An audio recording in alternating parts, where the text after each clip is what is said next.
जवाब भी देना है, ठीक है। Good morning all of you.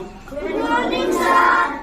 देखो बेटा, आज 19 दिसंबर है। क्या है? 19 दिसंबर है। और जो ये दिन था, ये हमारे लिए बहुत ही इम्पोर्टेंट दिन है। ये क्या है? हमारे लिए बहुत ही इम्पोर्टेंट दिन है। 15 अगस्त 1947 को जब हमारा देश आजाद हुआ था, तो उस टाइम लोगों में भगा भगी मच गई थी। क्या मच गई थी?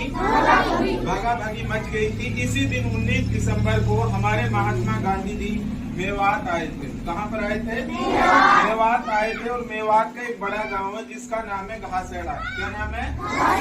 घासेड़ा। उस गांव में इसी दिन महात्मा गांधी जी घासेड़ा आए थे और उन्होंने कहा था कि जितने भी मॉडर्न्स हैं, जितने भी मुसलमान हैं, वो हिंदुस्तान ही रहेंगे। कहाँ पे रहेंगे? हिंदुस्तान ही रहेंगे। और जो मुसलमान है वह हिंदुस्तान की रीढ़ की हड्डी है।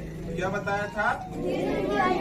कि जो मुसलमान है वह हिंदुस्तान की रीढ़ की हड्डी है। वह पाकिस्तान नहीं जाएंगे। वह पाकिस्तान नहीं जाएंगे, वो यहीं रुकेंगे। तो महात्मा गांधी जी ने आकर इस नारे को लगाया, मीन्स हमको रोका।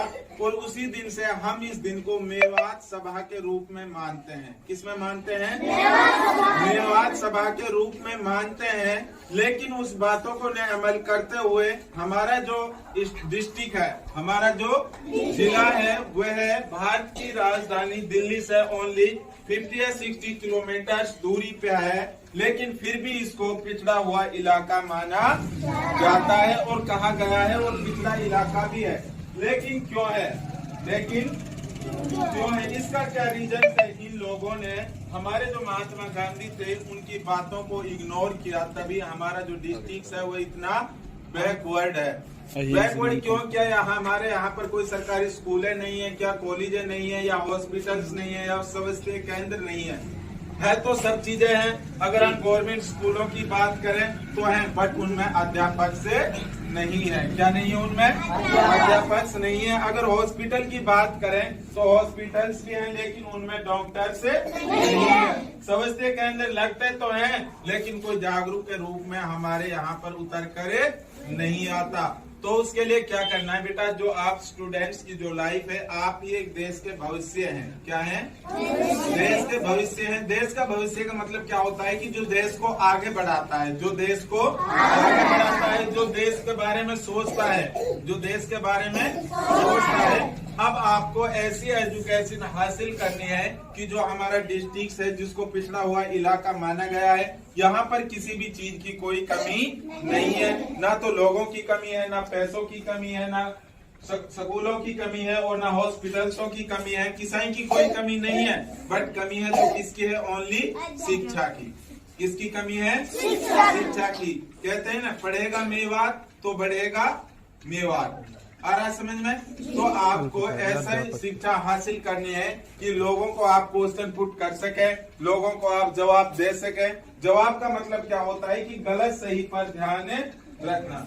गलत सही पर ध्यान रखना। अगर आप पढ़ेंगे तो आपके स्कूलों में टीचर्स पूरे होंगे, आपके हॉस्पिटलों में डॉक्टर्स पूरे होंगे हैं। और हम खुद एक राजनीतिक लेवल पे भी जा सकते हैं। आजकल क्या है कि जो मेवात का जो मुद्दा है, मेवात का जो पिछड़ापन है, वो किसके कारण है?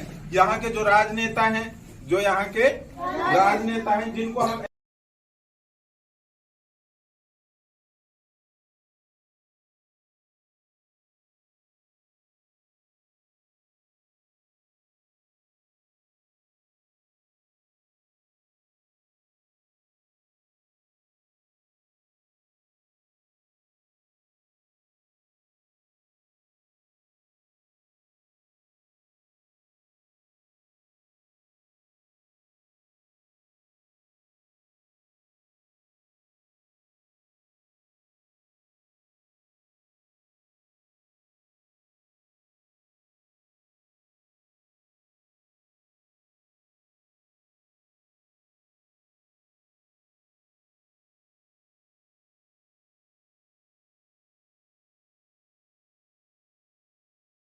या शिक्षित व्यक्ति को अगर हम राजनेता बनाते हैं तो वह आगे चलकर संसद में जाकर हमारी आवाज को बुलंद कर सकता है। तो आवाज बुलंद करने का मतलब क्या होता है? कि वह हमारी जो यहाँ पर कमी कोताही है, हमारे यहाँ पर जो कमी कोताही है, सरकारी स्कूलों में टीचर्स नहीं है,